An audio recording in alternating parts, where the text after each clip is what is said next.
Hamas के आतंकियों की इसी ट्रेनिंग का नतीजा है कि वो इजराइल में इतना खतरनाक हमला करने में कामयाब रहा, जिसे इजराइल अपना 9/11 बता रहा है। आखिर हमास के आतंकियों ने इजराइल के उस कवच को भेदा जिसके बारे में दुनिया जानती और मानती भी है कि वहाँ परिंदा पर भी नहीं मार सकता। जो जुर्रत करता है उसे भारी कीमत चुकानी पड़ती है।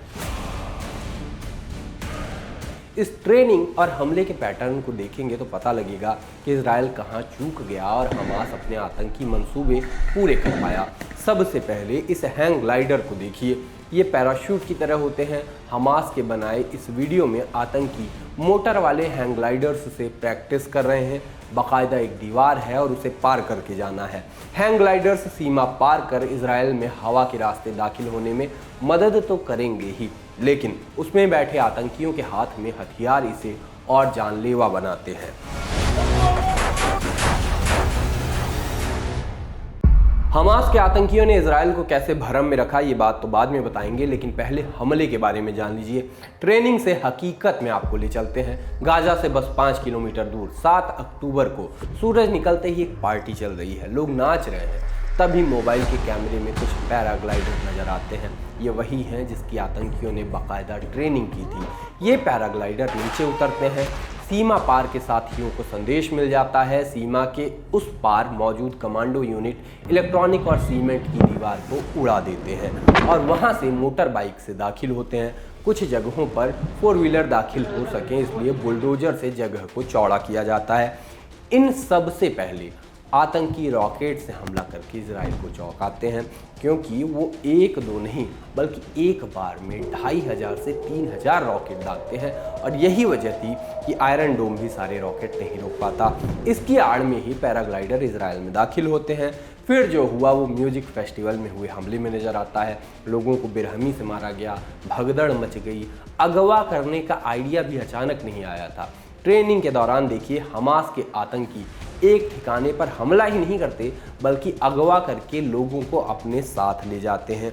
ऐसा ही कुछ गाजा से सिर्फ 5 किलोमीटर दूर रेगिस्तान में हुआ था, जहां लोगों को जबरन ले जाया गया। वो बचने के लिए भागते हुए नजर आए। इजराइल पर हमास के इस हमले ने वहां की सुरक्षा एजेंसियों को हवा, जमीन और समंदर के रास्ते तीनों जगह से हमला कर सरप्राइज कर दिया। अब पता चला कि हमास 1000 लड़ाकों को ट्रेनिंग दे रहा था।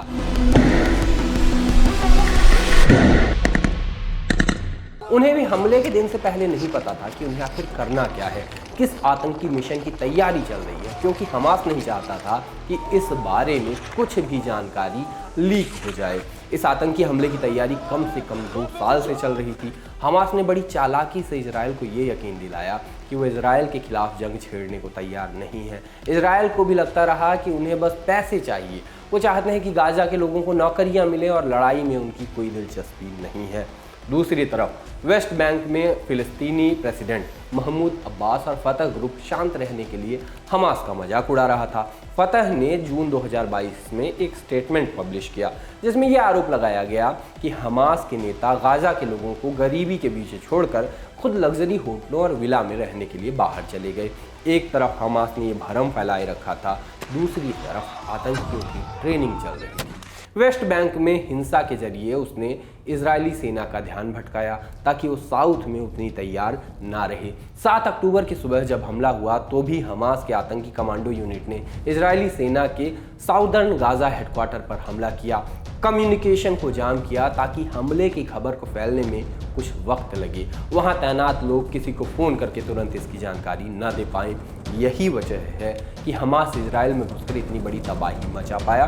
शायद हमास को भी अंदाज़ा नहीं होगा कि वो आतंक के मिशन को इस तरह से कर पाएगा। इजराइल अब हमास को उसकी इस हिमाकत का जवाब दे रहा है, लेकिन बात तय है कि इजराइल के खुफिया तंत्र की नाकामी हुई है। यहाँ भविष्य में इजराइल ये नहीं चाहेगा कि उससे ऐसी कोई भी चूक हो। हमारे साथी गौरव ताम्रकार आपके लिए ये जानकारी लाए थे। मैं आशीष, खबरों के लिए जुड़े रहिए दी लल्लन टॉप से।